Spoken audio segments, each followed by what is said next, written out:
Mr. Real Nightmares, Episode 5. Hello, dear viewers. Today, I'm going to share with you a real-life and unforgettable thriller based on an experience I had.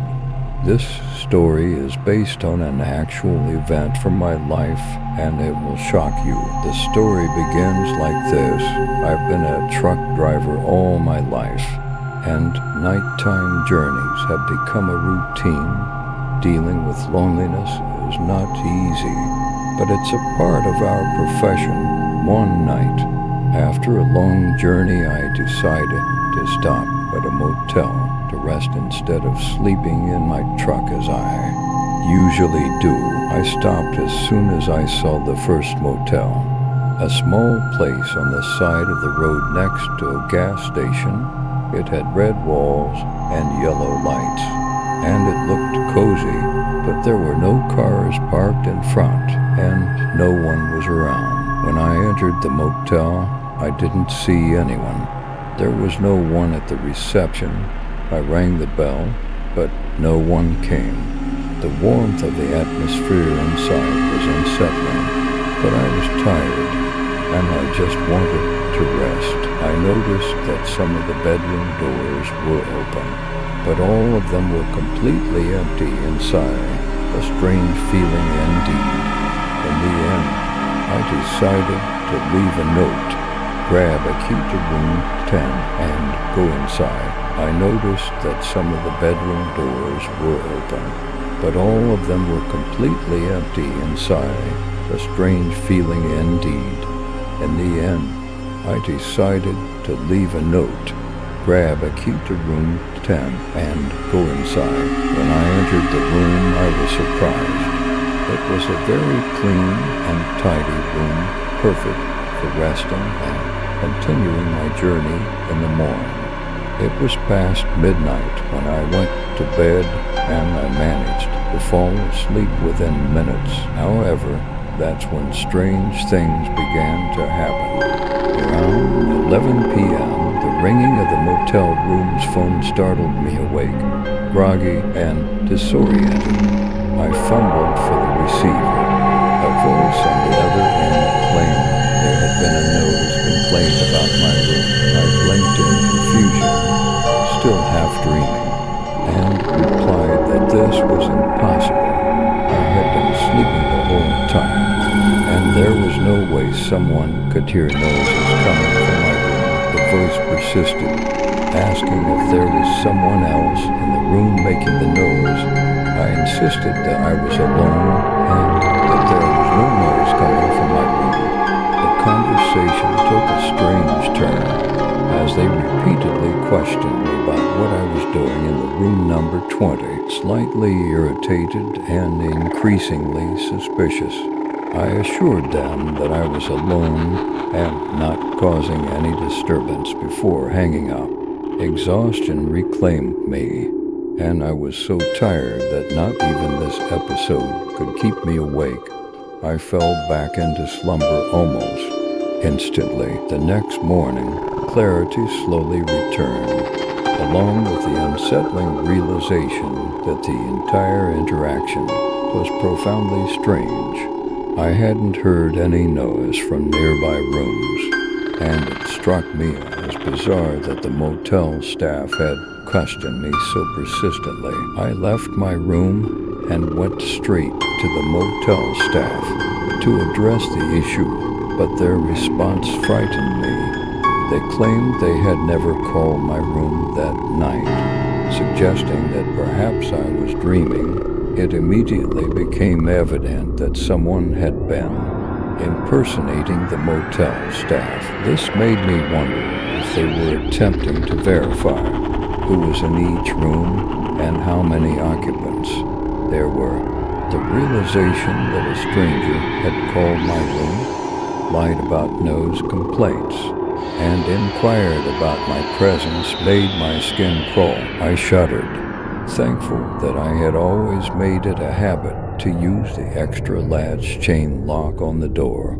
As I packed my bags, I couldn't shake the eerie feeling that I had narrowly escaped something truly sinister that night. This experience was a turning point for me, and from that day on, I decided never to sleep outside my truck again.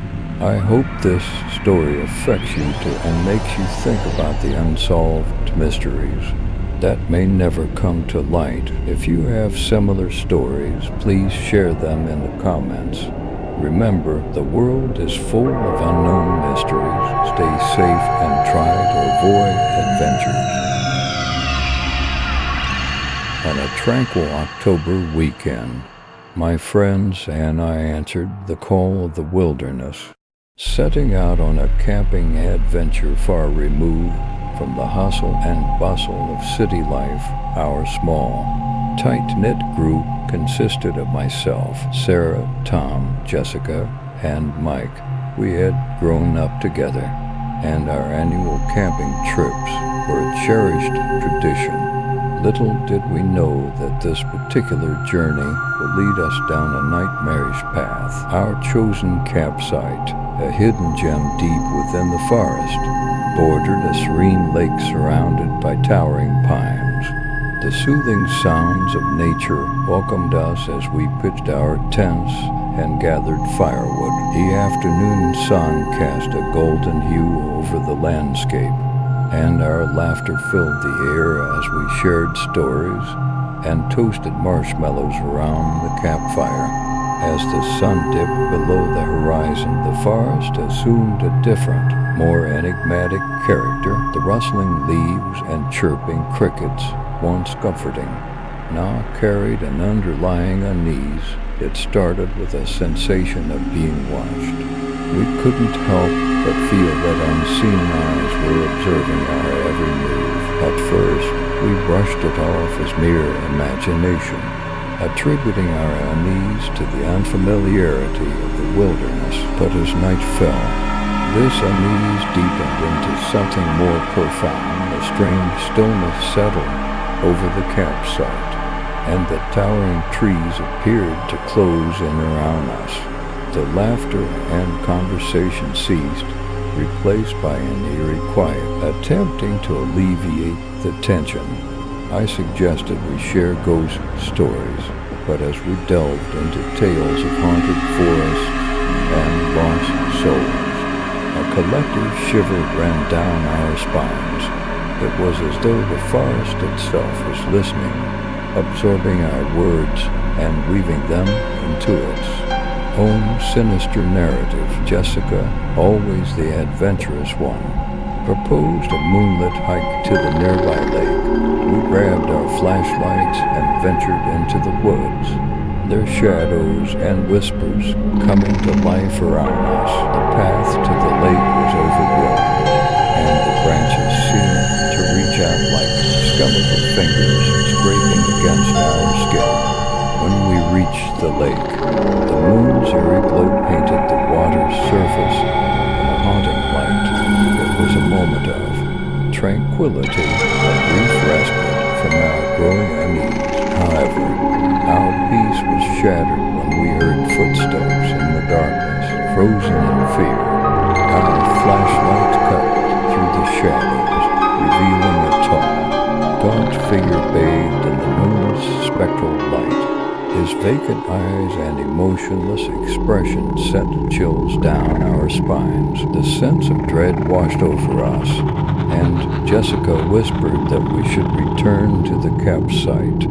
We hurried back, our flashlights trembling in our hands. When we arrived, the campfire had burned low, casting long, flickering shadows. The oppressive stillness deepened, and the forest seemed to hold its breath, huddled together, our hearts racing. The unease we had felt earlier had now transformed into sheer terror. The sound of footsteps returned, growing louder and more frenetic.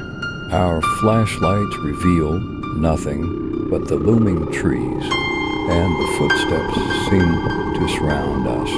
Panic took hold, and we grabbed our gear, fleeing into the night, leaving the campsite behind. The forest was a maze of shadows, and the footsteps pursued us relentlessly. Fear hung in the air as we stumbled through the darkness, branches scratching at our skin. Finally, we burst into a small clearing, our flashlights revealing a sinister sight. The same tall, gaunt man we had seen earlier stood before us, the forest closed in around us, and the man's presence was a nightmare made real. As he approached, his lips twisted into a grotesque smile, and a chorus of whispering voices filled the air, a cacophony of eerie laughter. We were paralyzed, unable to move or speak. Suddenly, the man let out a blood-curdling scream that sent shockwaves of terror through us. The scream echoed through the forest, and the oppressive silence shattered. It was as if the forest itself had awakened, and a multitude of voices joined the man's cry. In a blind panic, we fled, our hearts pounding, and the footsteps pursued us. We didn't stop until we reached the safety of our car, where we sped away from the cursed forest. The memory of that night would forever haunt our dreams, a reminder of the darkness that lurked in the heart of the wilderness, and the evil that could consume even the closest of friends.